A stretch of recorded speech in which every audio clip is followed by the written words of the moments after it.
Einstein once said, everybody's a genius, but if you judge a fish by its ability to climb a tree, it will live its whole life believing that it is stupid. Ladies and gentlemen of the jury, today on trial we have modern day schooling. Glad you could come. Not only does he make fish climb trees, but also makes them climb down and do a 10-mile run. Tell me, school, are you proud of the things you've done? Turning millions of people into robots, do you find that fun? Do you realize how many kids relate to that fish swimming upstream in class, never finding their gifts, thinking they are stupid, believing they are useless? Well, the time has come, no more excuses. I call school to the stand and accuse him of killing creativity, individuality, and being intellectually abusive. He's an ancient institution that has outlived his usage. So, Your Honor, this concludes my opening statement, and if I may present the evidence of my case, I will prove it. Proceed. Exhibit A. Here's a modern day phone. Recognize it? Here's a phone from 150 years ago. Big difference, right? Stay with me. Here's a car from today, and here's a car from 150 years ago. Big difference, right? Well, get this. Here's a classroom of today, and here's a class we used 150 years ago. Now, ain't that a shame? In literally more than a century, nothing has changed. Yet you claim to prepare students for the future? But with evidence like that, I must ask, do you prepare students for the future or the past? I did a background check on you and let the record show that you were made to train people to work in factories, which explains why you put students in straight rows, nice and neat, tell them sit still, raise your hand if you want to speak, give them a short break to eat, and for 8 hours a day, tell them what to think.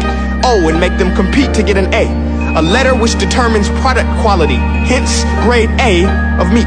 I get it. Back then, times were different. We all have a past. I myself am no Gandhi. But today, we don't need to make robot zombies. The world has progressed. And now we need people who think creatively, innovatively, critically, independently, with the ability to connect. See, every scientist will tell you that no two brains are the same. And every parent with 2 or more children will confirm that claim. So please explain why you treat students like cookie cutter frames or snapback hats, giving them this one-size-fits-all crap. Watch your language. Sorry, Your Honor, but if a doctor prescribed the exact same medicine to all of his patients, the results will be tragic. So many people would get sick, yet when it comes to school, this is exactly what happens. This educational malpractice, where one teacher stands in front of 20 kids, each one having different strengths, different needs, different gifts, different dreams, and you teach the same thing the same way? That's horrific. Ladies and gentlemen, the defendant should not be acquitted. This may be one of the worst criminal offenses ever to be committed. And let's mention the way you treat your employees. Objection. Overruled. I want to hear this. It's a shame. I mean, teachers have the most important job on the planet, yet they're underpaid?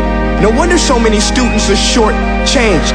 Let's be honest, teachers should earn just as much as doctors, because a doctor can do heart surgery and save the life of a kid, but a great teacher can reach the heart of that kid and allow him to truly live. See, teachers are heroes that often get blamed, but they're not the problem. They work in a system without many options or rights. Curriculums are created by policymakers, most of which have never taught a day in their life. Just obsessed with standardized tests. They think bubbling in a multiple choice question will determine success. That's outlandish. In fact, these tests are too cruel to be used and should be abandoned, but don't take my word for it. Take Frederick J. Kelly, the man who invented standardized testing, who said, and I quote, "These tests are too cruel to be used and should be abandoned." Ladies and gentlemen of the jury, if we continue down this road, the results will be lethal. I don't have much faith in school, but I do have faith in people. And if we can customize healthcare, cars, and Facebook pages, then it is our duty to do the same for education, to upgrade it, change it, do away with school spirit, because that's useless. Unless we're working to bring the spirit out of each and every student, that should be our task.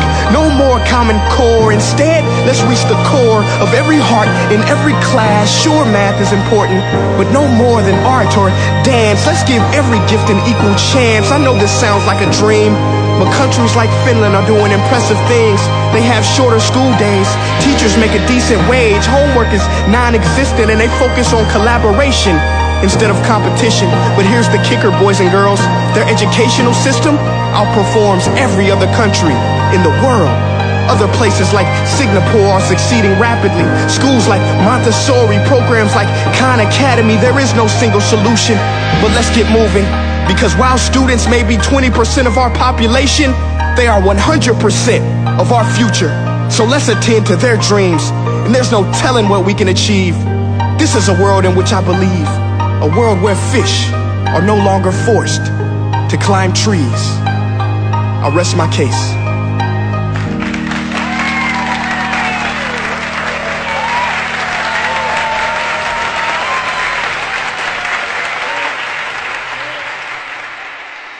Hey guys, my name is Prince EA, and I want to say thank you so much for watching my video. But now, I want to know what you think.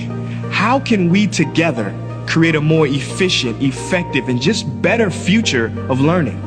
I want you to visit nestday.com/preorderthefuture and share your thoughts and ideas on the topic. Peace.